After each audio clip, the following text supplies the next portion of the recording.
YouTube now. It says going live, still spinning. Okay, hey, we should be live on YouTube now. So we don't know. Give full disclosure here. I have had a very, very large windstorm all day. Many other parts, many people around me, not in obviously my neighborhood, but around me have no power. I have power. So it's browned out about 10 minutes ago. So we will find out, will we record this full episode or will we have to put a bookmark in it and come back, put a pin in it. We might. And we might, I mean, it depends on where it happens. We might record the whole thing over again. We'll see if that happens, but maybe we'll get it in under the buzzer. And Steven, none of this crap of I want to see if I want to complete the podcast after the power goes off. If the power goes off, that's it for the show. Yeah. Well, I just hope we manage to make it through it. And if not, I guess you'll just have to wait for me to just randomly disappear.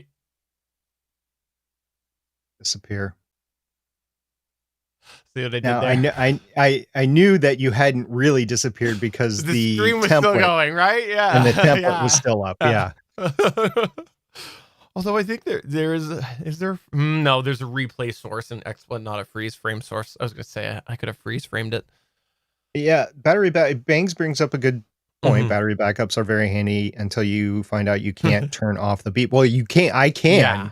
It's just I have to get behind my desk. I could probably keep going for a bit, but I don't know how my lights would probably draw too much. Yeah. Plus, I want you to be able to safely turn off your computer and save your battery because who knows? It could be days before you get your power back. Truth be told, if the power goes out and we're recording, XSplit's probably going to lose its mind because I think I only specifically have 2 displays on the battery backup for consumption reasons, so it's going to lose a bunch of outputs, and XSplit doesn't like it when displays go on and off. It's we'll have enough time to say goodbye, basically. Probably, yeah. All right, well, let's just see if we do this. Hey, if you are just joining us now, I was just explaining that we may possibly have to stop this partway because lots of people around me have no power, and we'll see if mine continues. There's a storm. All right, a minor storm. It's a windstorm. It's large winds, but not a real storm. Yeah, we want to thank everybody for joining us tonight. Bangs, I see you, Liberty Dude, Johnny. Thanks for being with us, Johnny. 2 hurricanes, 12 miles apart, and I know they were close to you. I know they didn't hit you, but I know they were close enough that the back wall was against you. So. Nice to see you came through okay. I think that's why they literally call him Johnny Hurricane Pennington. It could be the case. Yeah. All right, well, let's do this. And I need to really put the button on my Stream Deck to enable and disable this rather than scroll through all the sources. There we go. All righty, let us go. That's not it. I'm Chris Farrell from the All Things Good and Nerdy podcast, a wacky weekend morning show, part of the Gonna Geek Network, just like the show you're checking out right now. Shows on the network are individually owned, and the opinions expressed may not reflect others. Find other awesome geeky shows over at GonnaGeekNetwork.com.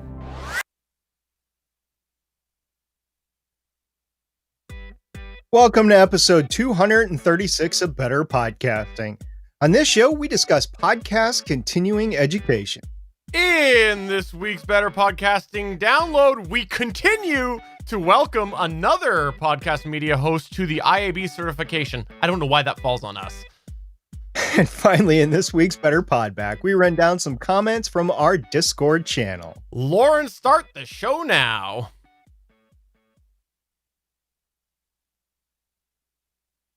Pushed the wrong button. I pushed the BP 2-beat one. It's okay. I know. You could have just continued. I know. I mean, that was a good edit point. It was a good edit point, but now I have to play the whole section again. Gosh, dang it. Wait a minute. Do you want me to talk? No. We'll just let it roll. We'll just let it roll, and we'll just stare awkwardly because I like to have the intro in there. I like to. Makes it easier for timing. Longingly into your eyes. You know what? We should stare longingly into our audience's eyes.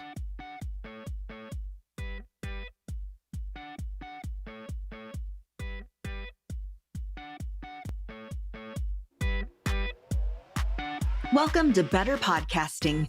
With a combined history of over 1,000 episodes and starting as early as 2008, we are hobby podcasters through and through, just like you. That's why we are different. We minimize the money talk so that you can focus on building a better podcast. Here are the hosts for the show, Stephen John Drew and Stargate Pioneer.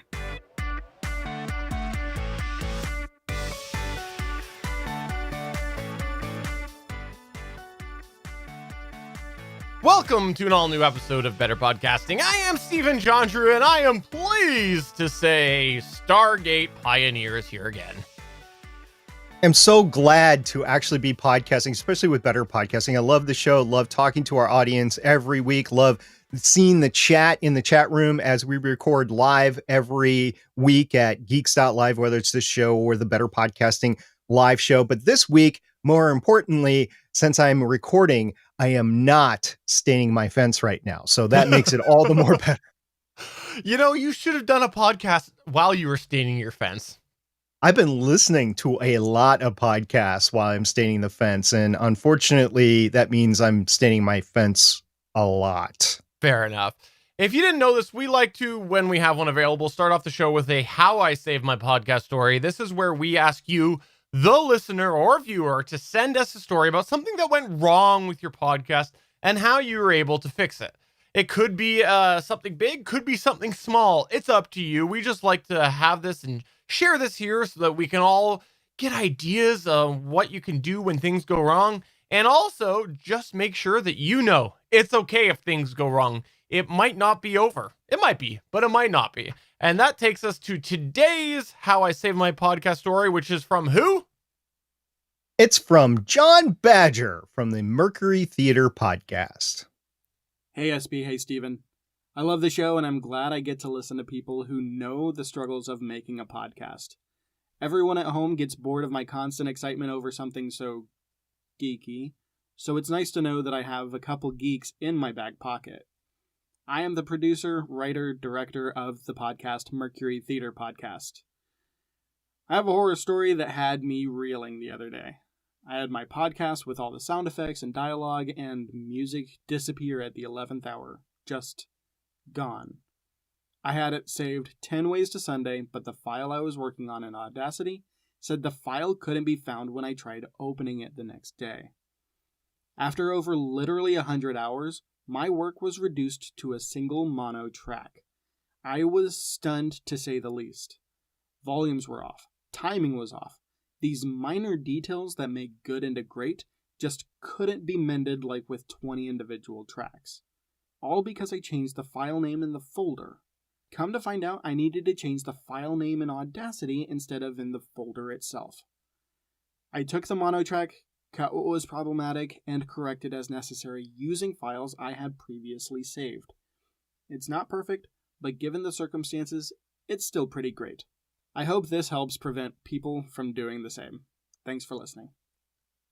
Oh, that sucks. That's one of those situations where sometimes you have to learn through experience because it's a little thing that, the reality is not everybody's going to do that same mistake. So you don't get a lot of people like us talking about it. And so then it's one of those quirks you have to learn from experience, and it hurts. So I'm sorry to hear about that, John.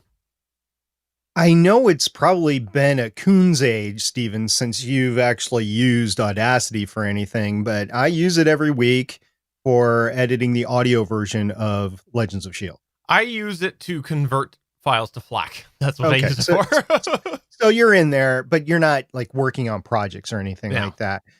You're early in my podcasting career. I did this, and that's great that you mentioned that not everybody talks about it, because a lot of us that have been podcasting for a while have moved away from Audacity. You and I both do our video editing over on Movie Studio, and you do your audio editing over there. I do some audio stuff over on Audacity for various reasons.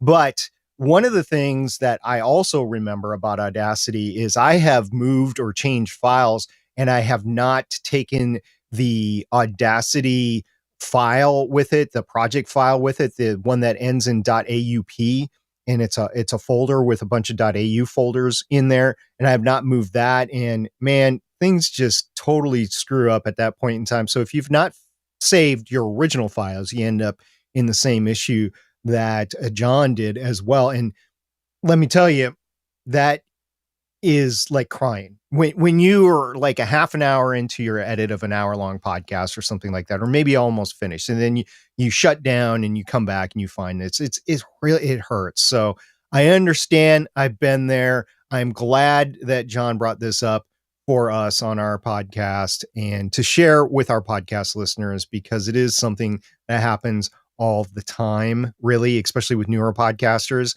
So thank you very much for sharing this. We haven't talked about this in a long time. If you have a How I Saved My Podcast story, send us an audio or video clip, or you can write us if you prefer, but send that to podcast@betterpodcasting.com. Or if you want, you can do it in our Discord server at betterpodcasting.com/Discord. But we would really love to have that video clip from you, because we do have a full video companion to the show over at betterpodcasting.com.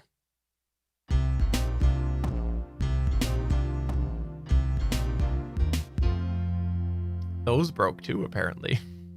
There was a Stream Deck update for everybody, and I had to reset up all the icons before, so that doesn't matter. I can fix that after. Yeah, we can fix that in post. That's weird. I love saying that because I'm not the one fixing it in post. But why did... That's bizarre. See, this is... Okay, so this is what I was telling SP. A little side note here. Edit point with bumper. Only part of my Stream Deck broke. So the icons, the pictures I have, some of them were there, some of them weren't. And this is the same thing because... Oh, no, it's not. The intro is not a macro. Never mind. I thought that the intro went this... Never mind. Nope, I lied.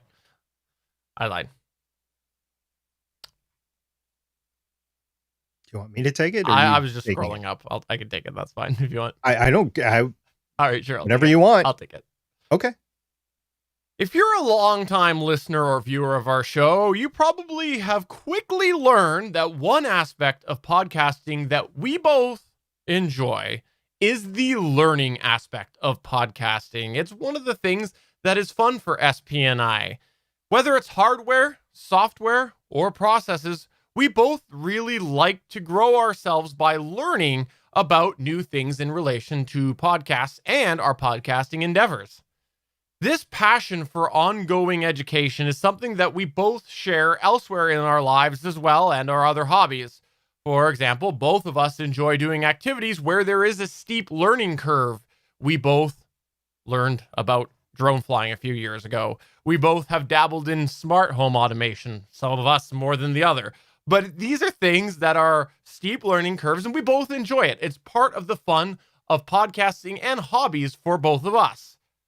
But where exactly do you turn if you're wanting to learn a little bit more about podcasting? More importantly, where do you turn for ongoing learning on a hobby podcaster budget?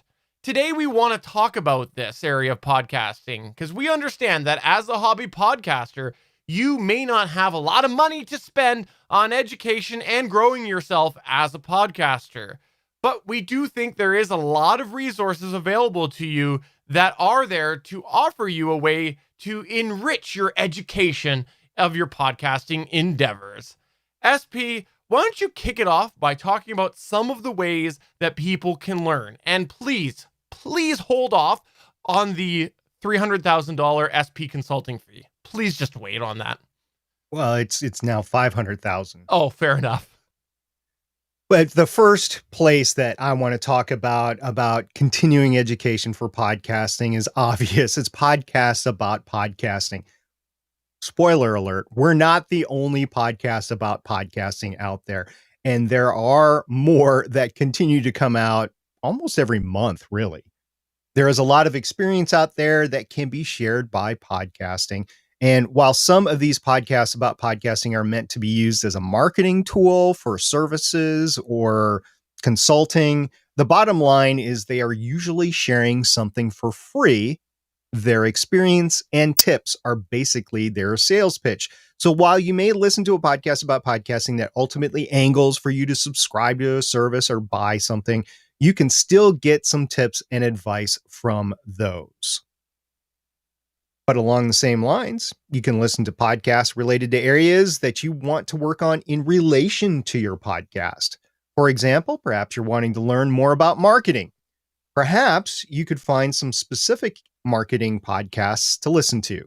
Now, in the past, we've broken down several different areas of podcast creation, so we won't get into that again right now, but there are a lot of different areas of podcast creation that relates to other hobbies and businesses, and you may be able to find podcasts that can help you grow on that part of your skill set. Some types of podcasts that we think can help you with your learning include...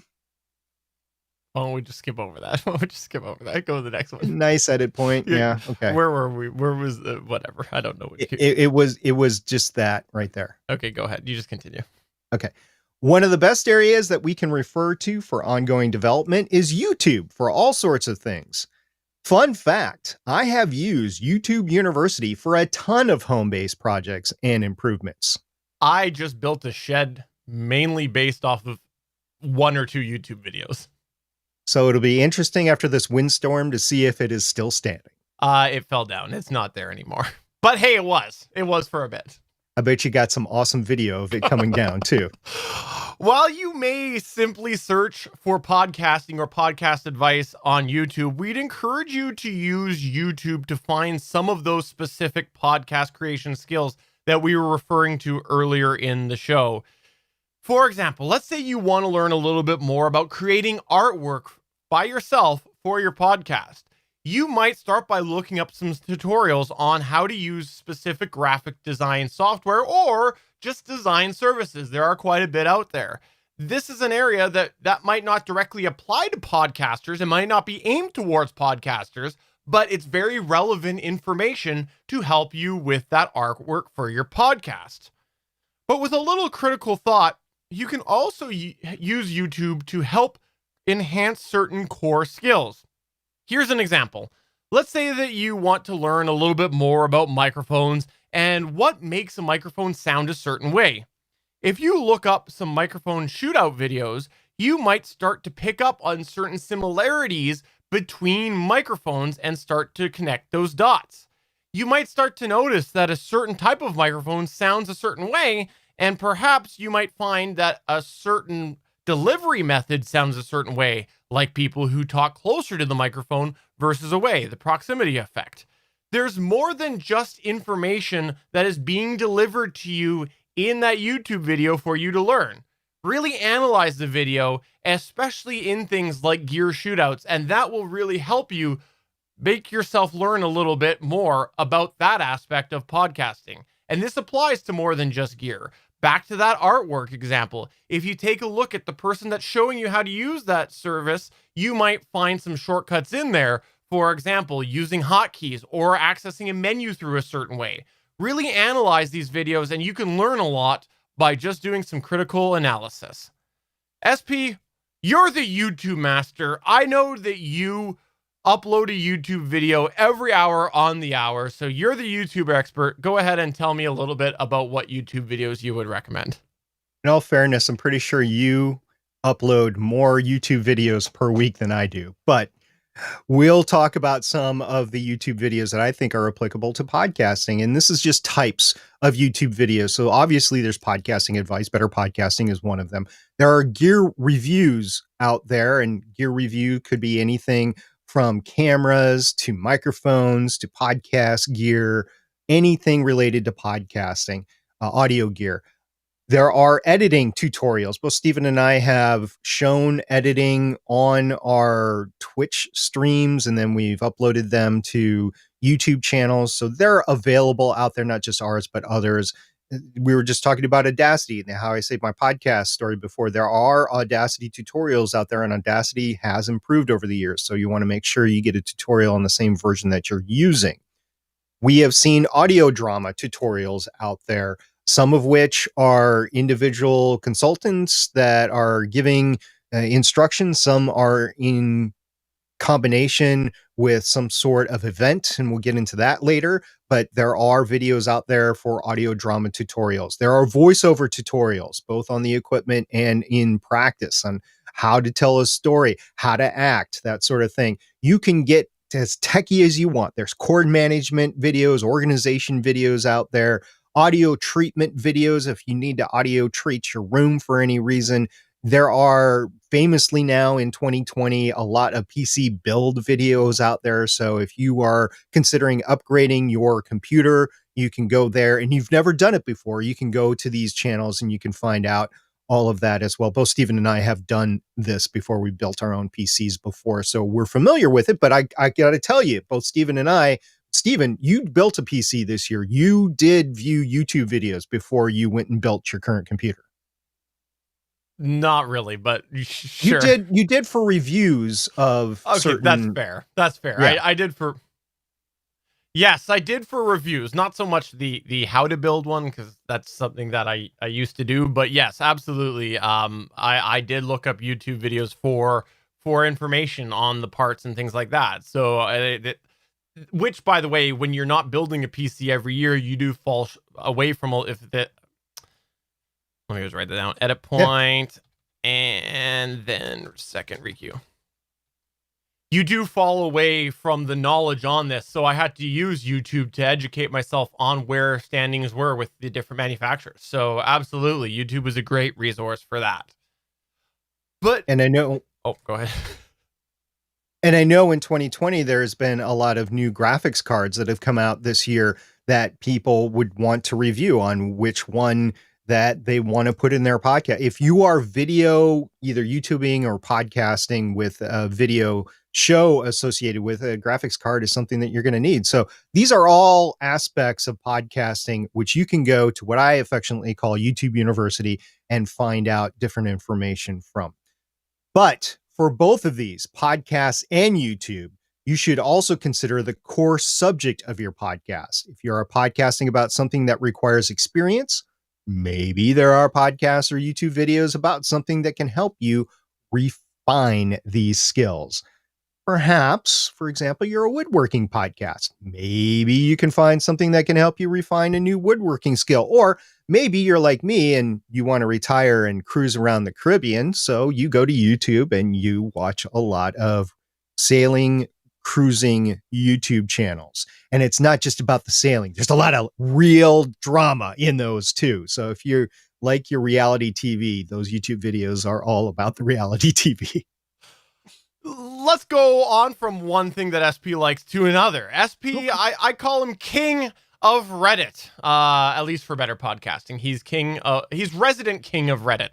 That's because he likes to hang out over there, and he has actively worked into a few podcast communities over there. And that's a great place that you can learn things for your podcasting skills. That's because there's a wealth of expertise and opinions over on Reddit. You might find something on Reddit that is hidden, in other areas of the internet, because you got a lot of open dialogue happening. You might find that there's a certain post that's just blown up because it has evoked a lot of conversation. Well, the odds are that's not going to be prominent somewhere else. So there's a lot of really good information over on Reddit, and Reddit posts are inherently community self-policing by upvotes and downvotes. So it can kind of help you gauge what people are feeling is relevant information. But you do want to take a few cautions with Reddit.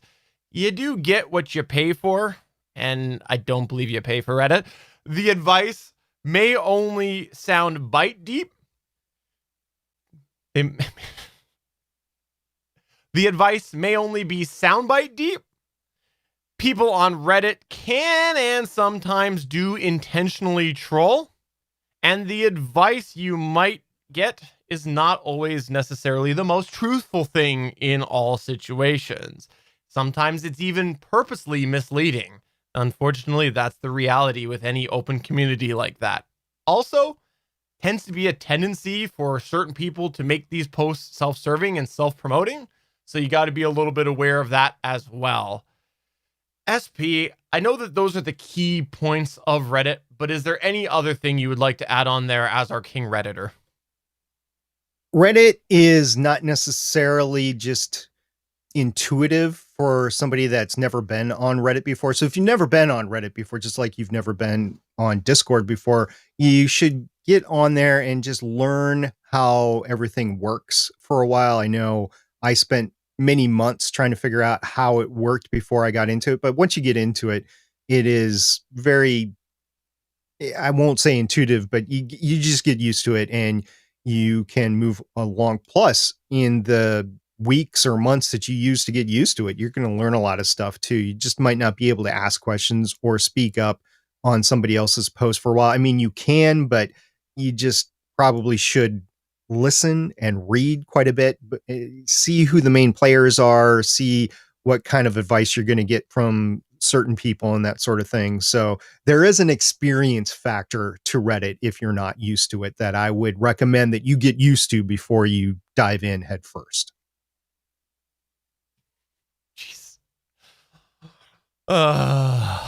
Sorry, did you want me just No, I'm good. pivot right there? No, I'm good. I just was muted with SJ muted. Just like to make myself difficult situations for later. The next thing that we want to talk about is, it's fun for me. It's something that we're going to refer to for this episode as reverse engineering something that you like. Essentially what this is you identify something that you like and then you try to figure out what they did. So you might listen to a podcast that you like and try to figure out what they did to achieve that thing that you like. For example, maybe you're listening to a podcast and you really like how an intro sounds. Like, it's really, really, really good. You just know that there's something about it you just are in love with. Why does it sound so good to you? You need to analyze that and figure out, why does it sound so good? Where's the appeal? Is it because the music is balanced with the voice? Is the music not overpowering or overpowering? Powing. So what is a pow if you're powing? It's a Batman. Pow! Suck! Oh, yeah, cool. I like it. Let's keep it in there. Overpowing. So you have too many of those pows on the screen. Is it not overpowering? Or maybe it's the reverse, where there's a powerful part within the intro script that the music just crescendos. You don't know. You got to analyze and figure out what it is that you like about that. Maybe there's sound effects in that intro. What's the timing like with the delivery? And what is the overall script? Is it written in a certain manner? Once you've identified specifically what it is that you can oh my God. This is my favorite part too. I really like doing this. I'm about to tell that story. Too energetic. That's what it is. Yeah, I want to tell a personal story after we get done with this. Once you've identified what specifically it is that you like, now you can start to figure out what you need to learn in order to achieve that. One way that you could do this is to create a one-to-one recreation of the thing that you're liking. Now, note with this, you're going to be blatantly copying somebody's property. So we believe that this must remain an offline activity because you're plagiarizing somebody's property in order to learn these skills and figure these things out if you're doing a one-to-one copy. But it can be a really good way to hone in those skills that you need in order to tinker with the different elements to recreate this thing that you like. And as you go through that, you're going to learn these skills and then you can turn them into an original piece. I think it's fair to say that all musicians did not start off with an original piece. They started out learning an instrument using somebody else's music or singing someone else's music. And eventually they started to create original works. So this is sort of that same application. You're going to learn somebody else's property and the way that they did that, and then take those skills and apply them to your own podcast. This is really something that I enjoy doing. I've done this on many, many occasions. I actually have done this since I was young in the website of things as well. I remember thinking that there was this radio station. They had this really cool YouTube flash intro splash page, and I just thought it was really cool because it was a YouTube promo that they had at the station, and it just had this like reveal concept, and I thought, hey, this is really cool. How did they do this? It looks neat. And I went and I ripped it off exactly as it was, figured it out, and then applied those skills elsewise. So a part that I'm really passionate about, and I think you can really learn a lot just by trying to recreate something. I did learn a lot myself because when I took over both Legends of S.H.I.E.L.D. and Starling Tribune, I was never given the source files for like the intro and the outro. So I had to recreate them. If I wanted to change any part of those, I had to recreate them. So I did. I spent a lot of time because I was really new to podcasting. I didn't know how to audio edit as well as I do today. I spent a ton of time recreating those just so I could change them up. Now, they were my own property because I did have the rights to both Starling Tribune and Legends of S.H.I.E.L.D. at the time. But this is something that I ran into along the way where I took something over that became my property and I had to figure out how to make it because I needed to change it eventually too. There's reasons why I won't get into it right now, but I did go through this and I learned an awful lot about audio editing and music mixing during this. So yes, recreating something even on your own podcast. If you want to remaster your own stuff, even better, you can learn a lot along the way as well. Of course, you won't always be able to figure everything out, which takes us to the next suggestion that we have for you. Just ask someone. If there's something that you like, you can try asking them. They may not always give you the information, especially if they're trying to sell you a service, but they may give you information on how to do it. Your expectations should be realistic. You probably aren't going to get a step-by-step process, but they may point you in the right direction. Our audience here is a great example of that. We regularly get questions about certain aspects of podcasting, and we do what we can to ask, and sometimes our community helps as well. Every time this happens, somebody is continuing their podcast education. I love every single time it actually comes up. I actually have a mail rule that I just forward all the requests to SP. Wow, that's some banging. Hold on one second. Whoa,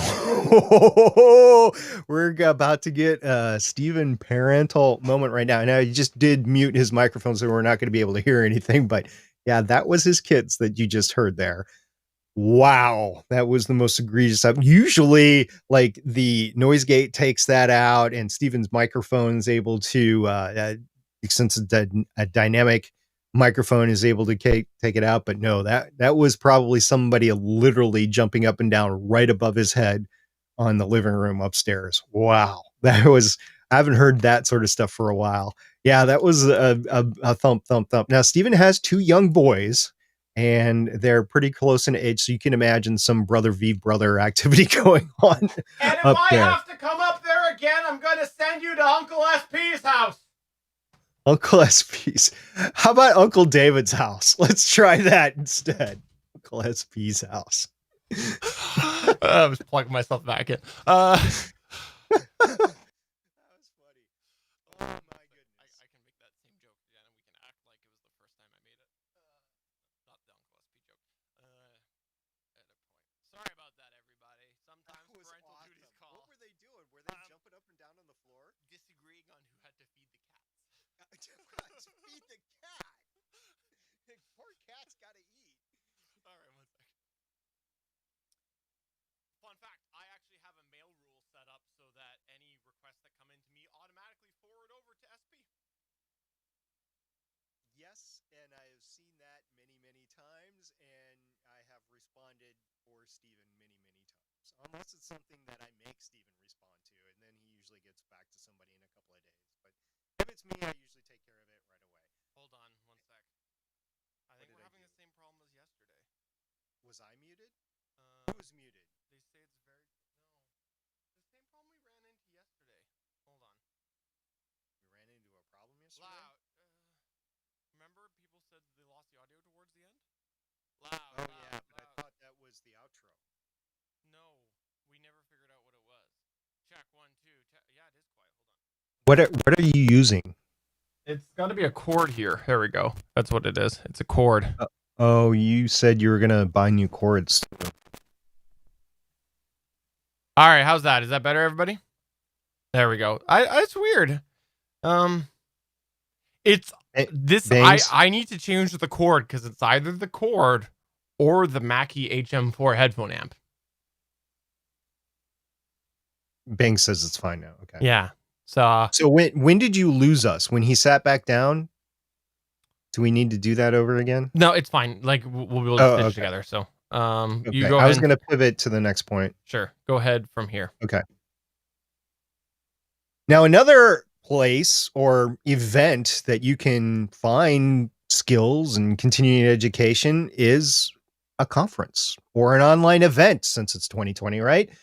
Now, my thoughts, I guess our thoughts on podcast conferences have been well documented here on the podcast.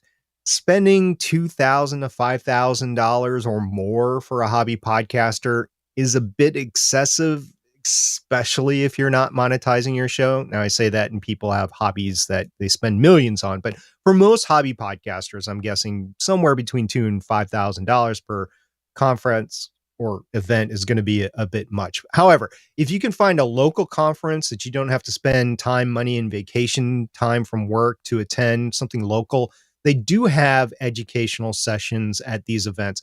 Plus, the only really benefit that we've been able to surmise from these activities have been networking in the podcast space, but that's mostly from professional podcasters and benefits professional podcasters. And most of the information that you hear in these sessions, you can get on some of the podcasts and YouTube videos that we were talking about earlier. The other benefit that we might say about the podcast conferences in person is you might be able to get your hands on some gear as well and test it out, or at least see it in use. But it's 2020. These conferences have not happened. They've all gone virtual this year because of the pandemic. If you can find one of these online events with the skills that you are interested in that doesn't cost an arm and a leg, these might be good learning experiences too. Now, your ability to ask questions might be limited, as per in person, they might not be as limited, and networking opportunities might not be as great. And let's face it, you might be tired of all these online meetings from teleworking as it is, but these events could be options as well. I'll just say your mileage may vary per event, basically, here. And the last thing that we want to mention is you can use one of my favorite things, which is self-criticism. Yes, you can learn a lot from yourself. We've talked before about how we think it's beneficial for you to do a dry run of your podcast before you launch your first episode.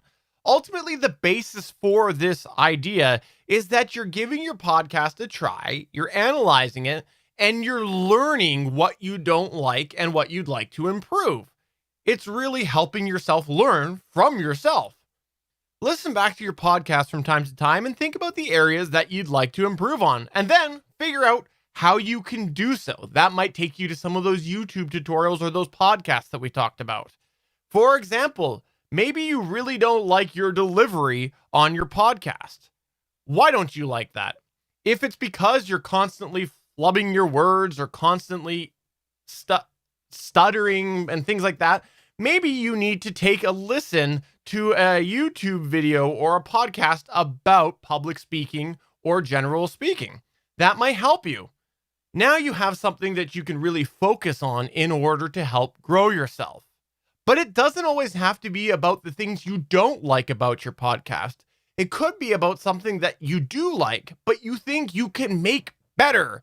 There's lots of opportunities to improve even a good thing. So identify some of these things and what resources are you going to be able to use in order to improve that area. I always like to do that, especially with my video passion and my background. That's a big area I like to look at and go, I like how that looks, but I think I can make it better. Yeah, we've also, and we didn't talk about it here, but there is also courses available that you can get from outlets like Skillshare and stuff like that. So you can find something, but if you can get it for free from a reliable source, and there is a ton of those available in podcasts or YouTube videos or books, then I would advocate going that route first, especially for a hobbyist to start out.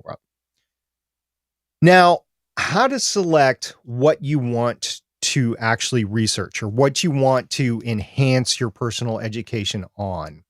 This can be really hard to figure out, especially if you've got a long list of things that you want to develop. There are some of our recommendations we have for trying to determine where to focus your learning efforts. And here are some. Let's begin in the place that we often recommend. Start by making a list that you want to learn about. This will not only help you put into words what you want to learn about, but it can be a key for deciding what you want to focus on. It can help you find those overlaps as you're looking for sources. This can be especially important if you're considering paying for some sort of learning, like we were just talking about. You may find a course that covers a couple of the areas that you want to learn about, or perhaps if you're paying, it might cost you a little more to learn about multiple areas versus a single area, and that could offer you a better overall value. Now, when you have your list, we encourage you to start setting goals for yourself of what you want to learn and be reasonable. Try to find a balance of personal interest and benefit to your podcast. If you solely focus on what will benefit your podcast, you may find that the fun factor diminishes. And we're hobbyists, we like the fun factor.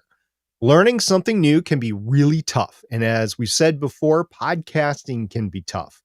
Combining these things can be a potential to really discourage you from podcasting if you don't find a way to balance it with the fun. That's why we suggest that you make sure that you don't focus solely on what would benefit your podcast most, and you enhance that fun factor along with it. Additionally, we'd suggest you look at your list from the perspective of cost and availability. What solutions are available to you now, and what solutions are available for little or no money. And lastly, take a look to see out of these items which resources available to you best line up with your hobby podcast. Research from many locations, but consider the source and how it applies to your situations. For example, courses on business may not be the best fit if you're podcasting solely for fun, or perhaps there's some form of learning that will help give you knowledge for ongoing content creation. For example, learning a new skill that you can apply to the source of your podcast content. In summary, continuing education is the basis of any skill, whether professional or hobby. Podcasting has a wide variety of skills to learn and keep current on. There are a variety of locations that you can use to help enhance your skills from. Key in on those skills that you do need to improve on and make a list of the things that you want to try to accomplish. And most importantly, don't forget to have fun as you're doing this, especially if you're a hobby podcaster, because that's why you started podcasting anyways, was for fun. Don't overwork yourself and make yourself regret trying to grow yourself. Not going to work again, but we could just sit here and stare again because it's probably not going to show the logo again. No, everybody says it was creepy. Okay, well, let's do it again. This is the Better Podcasting Download. Stargate Pioneer, I know that... Please call me SP. Oh, SP, I know that you, in addition to this show, The Gonna Geek Show, Legends of S.H.I.E.L.D., you have another podcast called IAB Certification Weekly, where you run down the latest week's IAB certifications. So I will turn it over to you to talk about this next point. It was just by coincidence that I went to the IAB compliance programs, or the companies that were compliant. And it's not just podcast compliance. They do a bunch of different compliance on there as well. And I saw that on September 21st, there was a new podcast media host that became IAB compliant. Now, this is the compliance that standardizes, for lack of a better term, the amount of downloads or consumption that you have for your podcast. And it's largely for advertisers, but it does standardize what is a download amongst a lot of, or all of, the media host providers and statistics providers on podcasts. There are slight variations between algorithms from company to company, but if you're compliant, I'd say that your plus or minus is a lot less than if you're not compliant with others that do provide statistics. So the podcast media host that was found compliant was Buzzsprout on September 21st, 2020. we don't really talk a lot about Buzzsprout on Better Podcasting. That's for a few different reasons. One of which is the pricing plans are based on hours that you upload, not size. Now, I've had some experience on this in Spreaker. I didn't like it then. I don't like it now. But if you're somebody that just can't think in terms of the size of your files, your audio files, your MP3 files that you're uploading for your podcast, maybe this would be a better fit for you. Also, Buzzsprout does re-encode the audio to industry standards. So for a lot of people, this helps. If you're not attuned to knowing what a sample rate or a bit rate is, maybe this will help. Like if you upload something that's outrageous and outside the norms. The other flip side, though, is that if you want to do something that's a little bit higher quality, they don't let you do it. Now, there are reasons why they do it. And like I said, it's to keep everybody within standards. But if you want a little better quality out there, then this isn't for you. Also, they do limit your monthly bandwidth. And this I have probably most of the issue with, because if you have something that goes viral, it's going to be limited. Now, odds are Buzzsprout, or you can contact Buzzsprout, but Buzzsprout's going to contact you, say you're at your limit, and you can find out why. If it's just bots, then that's one thing. But if you legit have like a good interview out there that gets picked up by a lot of media outlets, and all of a sudden you reach that bandwidth limit, your podcast isn't going to go anywhere. So you're going to have to increase your plan or make other arrangements with Buzzsprout. Other places that don't limit your bandwidth, this is not an issue with. Now, they might contact you later if your podcast goes viral for multiple episodes and they say, well, you need to give us a little bit more money. We've heard stories of this. I can point out specifics offline, but with this, I do have an issue, especially if you do have all, like for Legends of S.H.I.E.L.D., I have over 350 episodes, right? So if I go viral on there for some reason and somebody wants to listen to everything that we've done on Legends of S.H.I.E.L.D., I'm going to hit that bandwidth limit a lot sooner than somebody that only has like one show that goes viral or something like that, one episode that goes viral. So I do have probably the most issue with that. And that's why we don't talk about Buzzsprout, but Buzzsprout is now IAB compliant with their statistics. Yeah, I got to say, I've been really happy to see anybody getting added to this certification process, because really when it started out, I think there was some concerns that it was going to be a few key companies and that was the way it was going to go. And if you only have a small percentage of companies endorsing the standard, then it's not really going to be a standard. It's going to be something that they've opted into. But when you see a whole bunch of companies of a whole bunch of different, pricing styles or pricing models, now it is working towards a universal standard, which is really what we need for podcasting. And hopefully that will encourage some of the other people who have been kind of holding off a little bit to realize that, okay, it's time to get on board or get out. So that was some news that I came into since the last time that we recorded that I wanted to make sure that was out there. There's other things that happen in the podcast space. If you have something that you want us to cover on a future download, please let us know and we will cover it, make sure we cover it on a future download. But for now, I want to ask for your help. Yes, you listener. I'm not talking to you, Stephen. I'm talking to the listener here.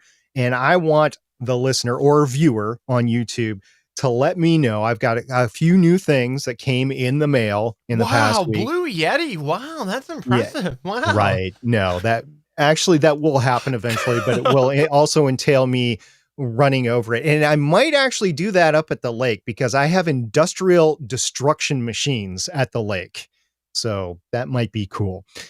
Like a log splitter, a snow removal technologies, boat lift technologies. So there's a variety of different ways that I can use to destroy Blue Yeti. I think you just committed to getting a snowball as well. Wow. That would be cool. Like in the winter. Yeah. And drop it down the lake. Yeah. That would be cool. Yeah. Go ahead. Well, I'd have to bring it back up, but otherwise I'd be littering. Right. So anyway, I got a Zoom PodTrack P4. I have not unboxed it yet. I have a few things going on in my life, like fence painting or staining that need to be done before I do this. But that is why I'm talking about it on this show, because I want to hear from you before I put a video out on this on our YouTube channel, on the Gonna Geek Gear YouTube channel. I want to know what your questions are on this. Now, I'll probably do an unboxing. I will ask the same question, and I will then do a more complete review of this Zoom PodTrack P4. So this is one item that I have that I want your comments on. What do you want to know about this? The other item, or I guess I should say items, that I want to know what you want to know about is the Zoom ZDM1 podcast mic pack. Now, this is not just the Zoom ZDM1 microphone, but it is also their new headphones. Now, I will be doing the same thing here. I will be unboxing these. I will be asking, what do you want to know over on the Gonna Geek Gear YouTube channel? But I'm going to ask the question here as well. So get your questions into us. You can comment on this video on YouTube. You can comment in our Discord channel, which you can find at betterpodcasting.com/Discord, or you can send us an email at podcast@betterpodcasting.com and let us know what I need to concentrate on and what I may need Steven's help in concentrating on in order to test these out, to make sure that you get your questions answered on what you want to know about these. Now, just in case you haven't heard what these are, the Zoom PodTrack P4 is a new audio recording device. You can think of it in terms of the handy recorders. I talked about the Zoom H8 last time, and I mentioned that I had a P4 on the way. And that is what it does, but it's got a whole bunch of other capabilities like a mix minus and multiple headphones on it, but it's got a limitations in terms of recording capability because they only send it out with so much, not the variety that the H8 has. And the ZDM1 is a podcasting microphone, a microphone that's dedicated to podcasting, much like the Rode PodMic. So if you want to see comparisons or verses on different things, let us know. Might not all happen at once, but I want to know what you want us to do with these devices. Staring time. This is where we here at Better Podcasting turn the show over to you as we run through some of your feedback. We call this segment Better Podback. I blinked this time. I blinked a couple times. Made myself eyes water. Let's start off with a comment that we had from Ingenious One. Question for someone that doesn't have money to purchase a ton of equipment and wants to start a podcast. Bare minimal equipment that will give them decent sound quality. They recorded episode 1 with a cell phone between two of them. Stargate Pioneer, since I know that you have maybe something in your possession that we might have just talking about, I will turn it over to you to answer this. Yeah, so the big question here is how to get two microphones. And so first of all, we would advocate a microphone for each individual. And yes, if all you have is a cell phone, you don't have a lot of money for something else, maybe you should just keep to the cell phone. But if you're trying to make yourself have a better audio experience for your listener, you should have at least one microphone per each individual, and that be a dynamic cardioid microphone. And we can talk about which one there. The problem is our usual recommendation for somebody that's just starting up is like a Samsung Q2U or an Audio-Technica ATR 2100X or an AT 2005. They're USB microphones, which is usually why we recommend them to start out with. But if you have two people recording in the same room, then all of a sudden you have two USB devices going into a single recording device, like an iPad, a laptop, or a PC or something like that. That is very difficult to do. We don't recommend doing it. There are ways to do it. We don't recommend doing it because we hear people having problems with it all the time. So then you're talking about adding another piece of equipment. Usually you can think of in terms of audio interfaces, but because, and I have not tested this, I have seen other people test it, so I am comfortable in quasi making this recommendation. It is $200, but this PodTrack P4 might be up your alley if you're doing between 2 and 4 people in the same room.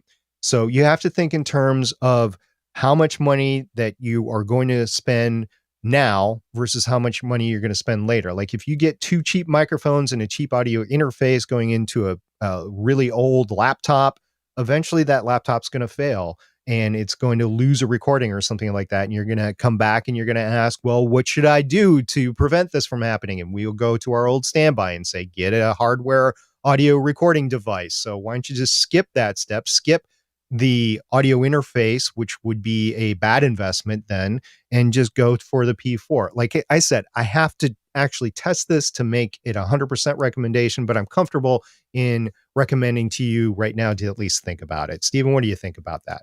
Yeah, I agree. I think once you've got 2 people physically in the room, having a physical recorder is a very wise decision because it is hard to do multiple devices stably into a like a cheap laptop or something like that. And the other thing you might be going, well, I know what I'll do. I'll just get a Samsung Q2U and we've both got a laptop. I'll just record mine into the one laptop and they'll record in together. Doable, but you will give yourself headache with digital drift if you have one of them that is not performing as well as the other.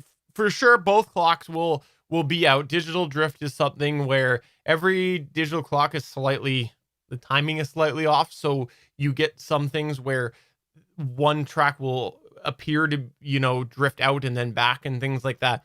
This is the thing that happens. And I know this because at one point, SP was recording on a Zoom H6. I was recording on a Zoom H6. And they would go back and forth. So 2 similar devices or same devices. It shouldn't have been, but it was. So this is something that could be a problem, and throw in the fact that if all of a sudden one of those laptops starts to do like an update and then it bogs down your system, now you might get some dropouts of the audio and now you're going to have to fight that. Plus you're going to want a reference track to deal with all of this. So that means you're now putting in a third source. So it sounds like a really easy thing to do, but it might cause you more headaches than not. It is an option, but I would highly recommend multiple people in a room, get something that you can record, like a handheld recorder or the whatever it is, the P44, whatever that is that you've got. The Zoom PodTrack P4 is what I have. There are a lot of different devices that can do it. One of the key problems in the statement, though, was bare minimal equipment. Basically, the people didn't want to spend a lot of money. There is a little bit of money that you have to spend when you podcast and you want to make it better. And the show is better podcasting. So we recommend stuff to make your show better. And yes, we could talk about all sorts of hacks left, right, and backwards. I mean, we basically do because we talk about making your podcast better with those hacks in mind. But audio quality is something that there is a floor to, and we want to stick to that standard when you're recording. Like I said, if the phone has given them good enough audio quality, maybe they just want to stick with that for now before they can get the money together in order to do proper audio interface or a handheld recorder or even a desktop recorder. You think in terms of the Zoom L8 or the Rodecaster Pro. I got that right this time. Before we jump off of this, I will say there are all sorts of creative methods that you can record multiple microphones through like a splitter into a computer, but it's not great quality. It's very, very hokey. Can I say that? It's very, very weird. And I've done it. I've tested it. If you want to get creative, there are ways that you can do that, but it's never good with those sorts of connections to use them in ways that they're not supposed to be because the quality is not that great. If you have any questions about this, please let us know. And all the ways to contact us. Our Discord is probably the best place because it's not just us responding to you. It's other people responding as well, as happened with this particular question. But moving on to the next question, Stephen, John S. Badger, who actually gave us our How I Saved My Podcast story at the beginning of the show. He also posted, I've gone through a ton of your backlog, but can't find any reference to Anchor FM. Is there any reason for this, Stephen? So we have mentioned Anchor.fm a few different times. We've had concerns. We've made jokes, things like that.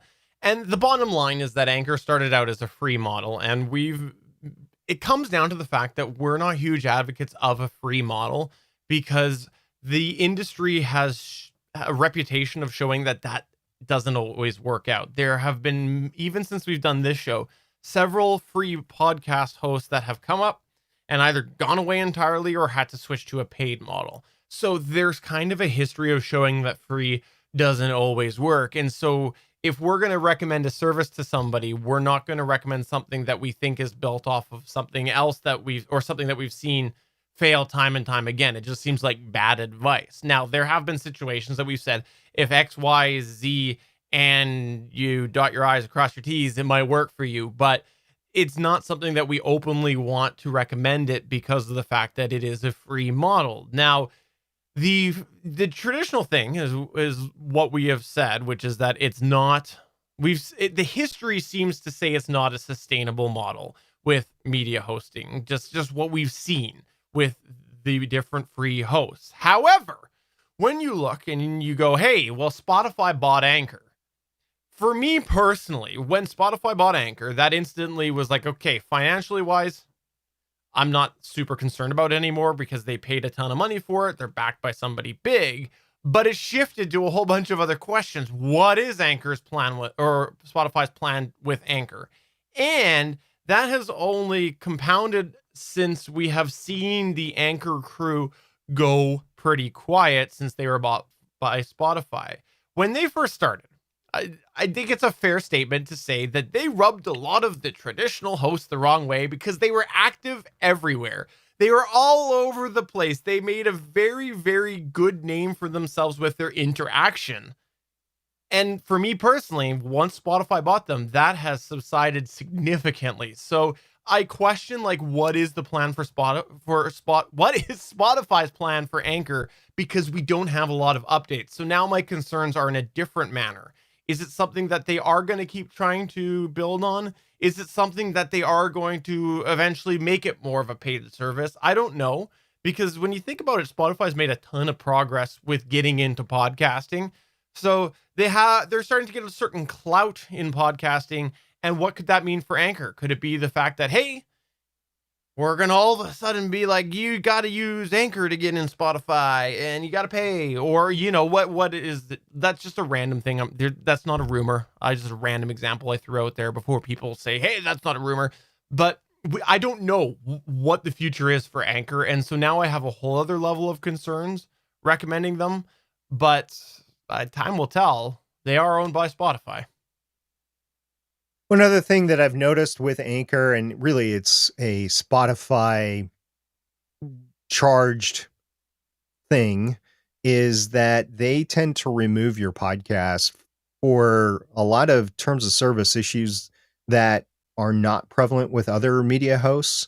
One thing of note is music podcasts, and I'm always of the ilk by saying you probably shouldn't be doing music podcasts for a lot of rights issues, and eventually you might get a takedown notice, even if it's beneficial or not, and that sort of thing. But the companies that are really hard over on this is actually Spotify, because they don't want music in your podcast. They want to stream music on their Spotify service. So that is one example of why I wouldn't recommend Anchor.fm for a lot of people, is their ability to do a lot of takedowns. Now, with that said, usually whenever I hear about a takedown on Anchor, I always question, because there's usually something associated with that takedown that I can see, but that's not always the case. So in any event, it is a reason that I would defer to other podcast media hosts, because working with Anchor through those issues can be difficult, because I have heard that they just delete the whole thing, and then you have to fight to maybe get the files if you haven't saved them somewhere. So yeah. And SP, why don't you take us to our last piece of feedback that we had, which was a follow-up to the last week's episode, or the previous episode. Yeah, I believe we called this username Dr. Bex, and in retrospect, I should have, it's Dr. Bex. So LOL, just listened to this week's Better Podcasting episode. Yep, totally forgot to follow up. So here's what happened to my sound guy, aka my musician husband. His Apollo, which was about 8 or 9 years old, died, but he was able to rig something to make his Apollo twin work. It didn't help him with all of his needs, but it was enough for him to do the work he needed for my episode. He ordered an overnight replacement with the Apollo X8 from Sweetwater on Monday and was up and running by Tuesday night. Good thing, because he had his own deadlines as well. A stressful 24 hours and a huge expense we weren't planning for, but it needed to be done. Luckily, Sweetwater had a 36-month no-interest plan that we could take advantage of. And bonus, I didn't have to piece things together, and episode 23 of Why Do We Read This was released on time. So yes, it was Why Do We Read This with Dr. Bex, and we don't talk about it very much, but the Apollo 8 or the Apollo X8 is a very incredible audio interface / digital mixer, really, and it is very expensive, which is why we don't talk about it a lot of Better Podcasting, because neither of us can afford one. Plus, it goes back to the 60s, right? That was the Apollo 8 you're talking about? Fun fact, I actually have the Apollo 8 stamp right behind the podcast gear on my desk. So if you want to make fun of Apollo 8, we can do that all night long. It was the first manned mission that circled the moon. It went to the dark side of the moon and back. And, there's also, you could talk about right stuff. You could talk about From Earth to the Moon if you want to see renditions of TV shows and miniseries based on Apollo 8. Or you can just go in the historical archives and find out all about Apollo 8. But no, that is not the Apollo 8 we're talking about. We're talking about the audio interface, for lack of a better term, because it's a lot more than a standard audio interface, Apollo 8. I would never make fun of the Apollo 8 because I get enough joy out of making fun of Pluto. So that's going to go ahead and take us to the end of Better Podcasting, episode 236. If you would like to chat with us before our next episode or after our next episode, or whenever you're listening to this, please come to our Discord server at betterpodcasting.com/Discord. We would love to have you over there and chat about podcasting and other things. It is the Gonna Geek Discord server, so there's other stuff in there like Geek Talk, and tonight, actually, right now, as we're recording this, because we do record this live on Tuesdays, we have a group of people in there kicking off a little bit of a group gaming situation. I don't know anything about it. I'm trying to describe it. But hey, that's the type of fun that you've got going on in the Gonna Geek Discord server. And by the way, a special, did we plug? We did plug Damien, right, last time? Or was that just live chat? Yeah, we did plug that. We did plug that. That's right. Because I did the edit point last time too. That's right. All right, we're good.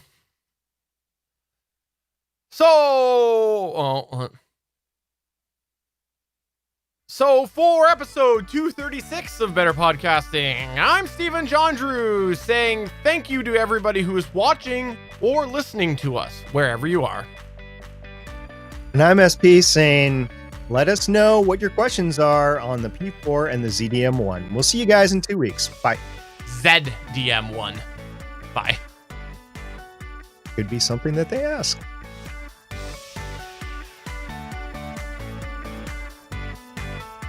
Thanks for checking out another episode of Better Podcasting. You can find the full back catalog of Better Podcasting at betterpodcasting.com. If you're into geeky podcasts, please check out the other podcasts on the Gonna Geek Network at GonnaGeekNetwork.com. This show was produced and edited by Stephen John Drew of Gonna Geek Productions. Voice work was done by L.W. Salinas. Thanks again for listening or watching, and we hope to see you again next week. You know, Steven, Hmm? we went the whole podcast on a day of an Apple announcement without me talking about the Apple announcement. Which is good because it was disappointing for you. Well, I mean, okay, so with the Apple TV, but yeah, I guess you can say with the iPhone too. And it wasn't like it was unexpected either. We didn't talk about can't- Prime Days either. What's that? Prime Days. Prime Days. Yeah, we didn't talk about Prime. Well, that's going to be long gone by the time we announce this. But the Apple iPhone, I would say for most podcasters that I think it's a failure of the Apple to do these announcements and not say anything about audio quality. Yeah, And they that's fair. say all sorts of things about the camera, but they don't say anything about audio quality and their ability to record something like a podcast or something like that. I really think that's a failure and could be they're into a little bit more of a niche market. So, anything that they can take away from Android people would probably be good. Yeah, but they focused on the important things. The thing that the majority of users is going to be doing with it, which is professional video. That's the majority of users. So they spent like Even 20 with minutes on that. Even with the iPhone 12, not the Pro, they went into that. And the other thing, I mean, we talked about this on our chat, but the other thing that I have an issue with is only 512K or 512 gigabytes, not a terabyte of storage on there. If you're going to do 60 frames per second, 4K video, I mean, if you're really going to you're going to use that phone to shoot your damn movie. Yeah. You're going to need more than 512 gigabytes on board that thing. I said on the Gonna Geek show that I personally don't think that the storage, I don't have the same storage issues that you do with their choices, because I do think that cloud dependency is the place that the level that it's okay to have less storage, and I've successfully used it for several years now with Google. However, as soon as they spend a bunch of time talking about how it's tailored towards professional videos, and they had a whole segment on it, and now they're presenting this as a use case, I'm not defending that anymore, because for a consumer, acceptable. I think 512 is more than enough for the average consumer who adopts technology in a manner that it should be these days. Professional 512 is not enough if you're out there shooting something like you said, 4K, 60 FPS. Like it's not, and not removable at that. You're not going to be in locations that you can go and upload it to the cloud and you'd be able to do all of this in a reliable manner for 512 gigs on your phone, being able to send that up. Like, it's not. And so they're apparently taking that angle that it's, they spent a lot of time talking about the benefits for professional video. Now you need removable storage or a lot more storage. Yeah, I do have iCloud storage right now because my iPhone 8 Max, iPhone 8 Plus, that's what they called it. It's pegged out at 256. So I bought into the iCloud architecture just so that I could store all these files. Like, I tried to record something podcast related, and it didn't have enough storage on board for it. So yeah, I know that I need more storage. 512. You know what's really going to piss me off is next year they're going to offer a terabyte. And I'm just going to be so pissed. I don't know that they will. They've been so slow with anything storage related. I don't know that they will. Well, the other thing that is, like, to me, really annoying, because as podcasters who use powered equipment, I think we can attest to this.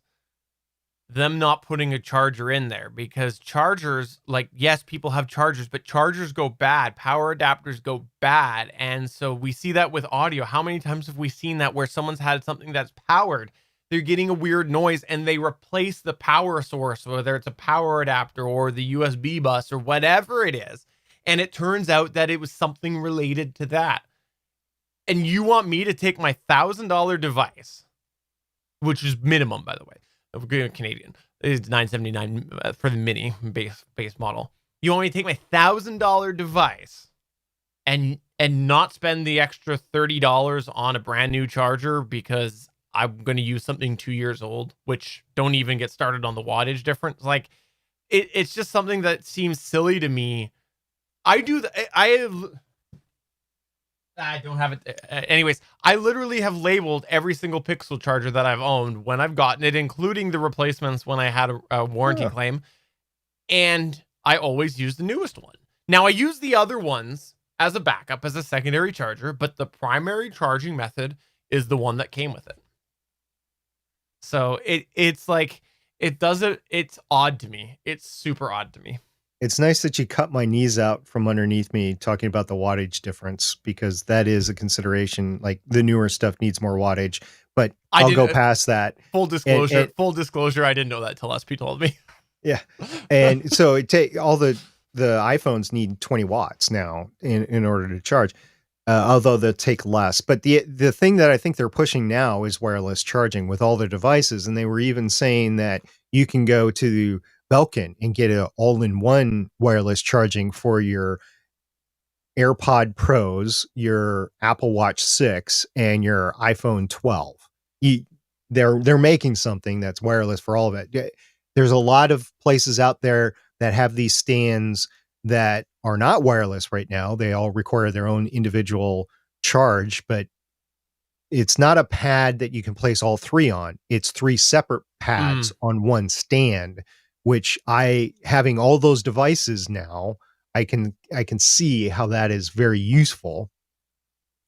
And I think that they want to go that way. Now, the problem with that way is they're touting it as more energy conservation. They're not cluttering the world with more chargers, but what they're doing is they're making you use more electricity, because even when your phone or your device is not on one of those charging pads, if it is plugged in, it is still using electricity. Yeah. It's, one day they'll get rid of the wired charger, but I also have, anyways, wireless concerns. But Yeah. that's fine. Bangs, vampire drain. Exactly. Yeah. Yeah. Well, sorry. Yeah. I was going to thank everybody for coming by, but if you got something else, go ahead. So in case you're wondering, I pretty much decided on the iPhone 12 Pro Max, which means I can't even order it until November 6th. Fun fact, costs more than SP's house is worth. Probably. That wasn't a shot against your house. That was a shot against the overprice of iPhone, just to be clear, by the way. Well, I mean, there is the leak in the wall. I was not taking a shot against your house. I was taking a shot against the iPhone pricing. Yeah, there was all these rumors it was going to be cheaper, and I haven't done the U.S. conversion, like look at the U.S., but in Canada, it's landed more expensive than last year. Yeah, the rumor was that the high-end Pro Max was going to be $1,350, but no, it was $1,399, which is the same as last year. So yeah, whatever. It's crazy. Yeah, they want their money. Tim Cook. Yeah. Did you? Okay, you made a comment in our chat we had going about the person on the roof being bolted down. Were there literally foot straps? I didn't look. Yeah, on her right boot, it was strapped into the roof. I love it. That's great. And you could see her left foot moved around, but that right foot was staying right there. You can't blame them for that. Like, no, I mean, yeah. Well, first of all, why the hell do you put somebody on the roof of your thing for an announce? It looked cool. You could totally tell that she was not comfortable up there. Yeah, that's true. That was just so stupid. And I think she was up there talking about the stupid charger block, right? Yeah, she was. Was she? Yeah. Yeah. All right. Well, thanks everybody for coming on by. Check out. Actually, you know what I'm gonna plug right now? Twitch.tv/Spidey616 is where that. Oh yeah. The Among Us? Yeah, the Among Us stream is going on right now. I didn't know that was right now. Oh, why don't you put that on our live page too once we're out? Sure. Hold on, let's do this. Where's my Are they out? I don't know. No, they're going right now. I can't get the audio piped in properly. But anyways, you might be able to hear. Distance on the roof. Yeah, she was about to fall off the damn roof. That's right. So twitch.tv/Spidey616 is going on right now. And then Thursday, Legends of S.H.I.E.L.D. will be going on, right? Yep. We're going to be talking more about Daredevil Season 3. I think there'll be another Among Us that day as well. Probably.